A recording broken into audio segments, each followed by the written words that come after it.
Let me read the liturgy real quick. I don't want to spend too much time on this part. I'll leave more time for the actual commentary itself.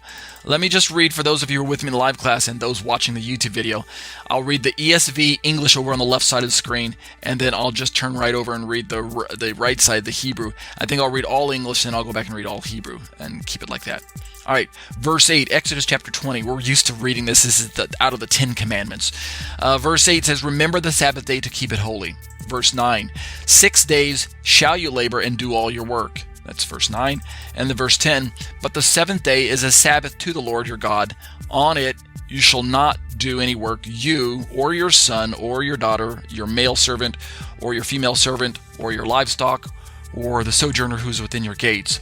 And then verse 11, "For in 6 days the Lord made heaven and earth, the sea, and all that is in them, and rested on the seventh day. Therefore the Lord blessed the Sabbath day and made it holy." All right, let's go back and read the Hebrew, which is over on the right side of the screen here.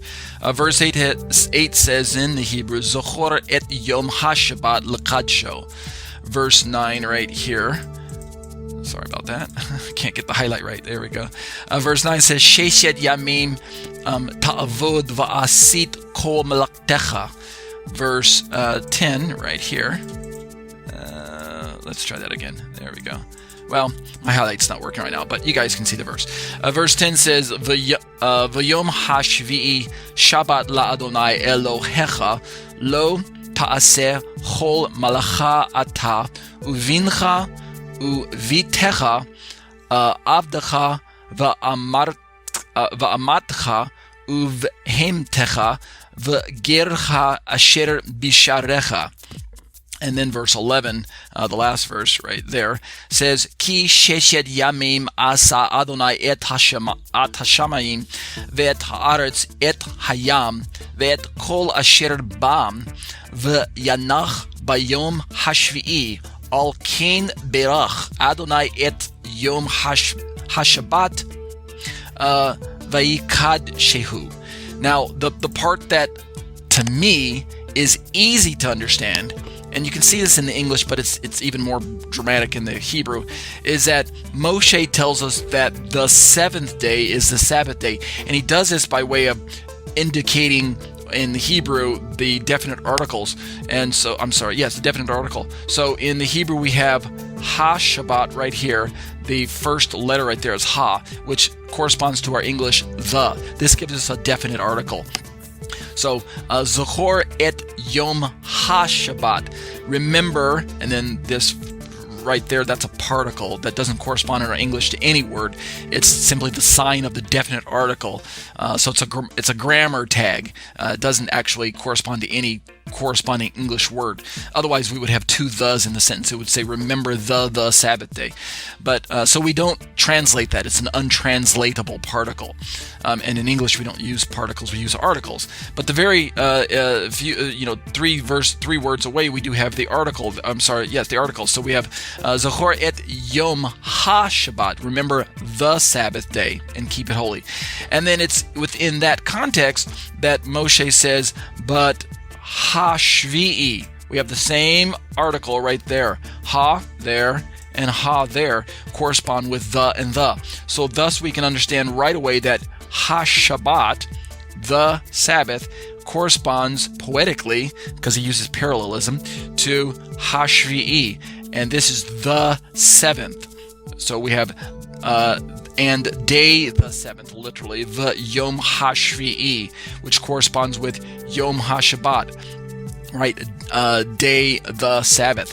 And then in case we were still uncertain, down in verse 11, using the same poetic parallelism, where we have a word A and word B, two different nouns, but they correspond with one another. They connect to one another by way of the parallelistic structure, right? They're parallel to one another. Then he says, and God rested on the seventh day, and he blessed the Sabbath day. And again, we can see this.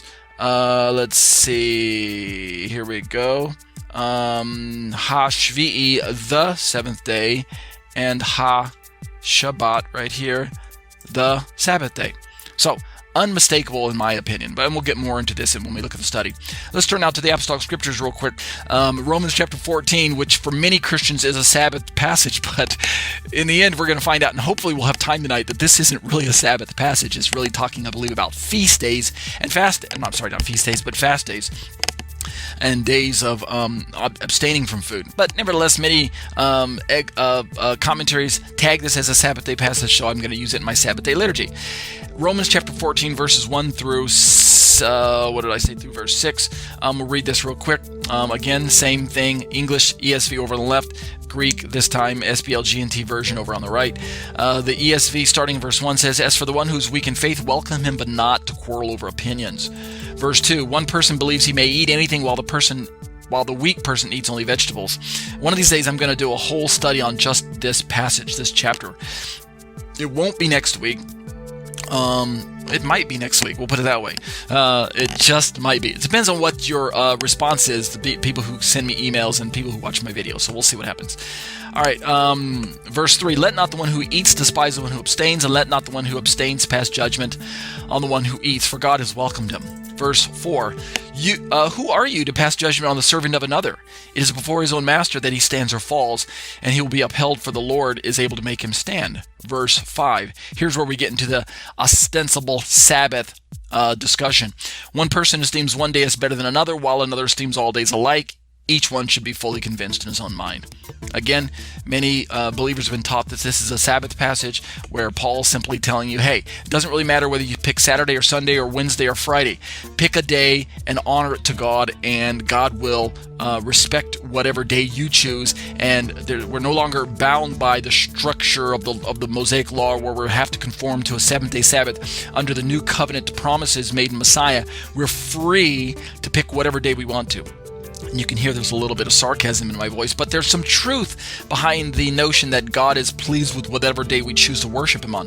That part is true. But that we have the freedom to set aside the seventh-day Sabbath and redefine what it means to be Sabbath, to recognize and define the Sabbath from a scriptural perspective, that we do not have any warrant and license to do. So that's why there's a little bit of sarcasm in my voice. The liturgy concludes by saying, "The one who observes the day observes it in honor of the Lord, and the one who eats in honor of the Lord, since he gives thanks to God, while the one who abstains in honor of the Lord and gives thanks to God." Let me go back up and read the Greek real quick for you over here on the right side of the screen. The Greek says, "Ton de estenunta te pistie proslambaneste me eis diakrises dialogismon." Verse 2. Right here.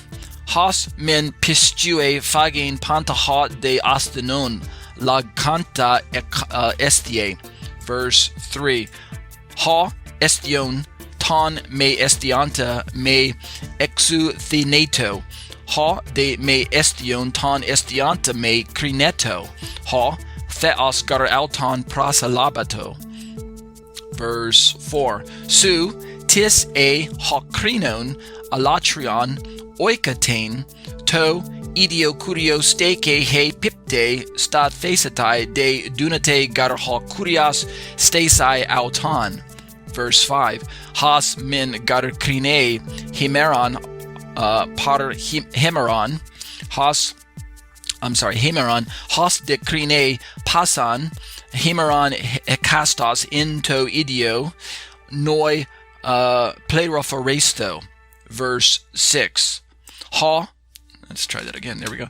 "Ha phronon tain hemeron curio phrone, kai ha me phronon tain hemeron curio u phrone. Ha estion curio, estie euchariste gar to theo kai ha me estion curio uk estie kai euchariste to theo." All right.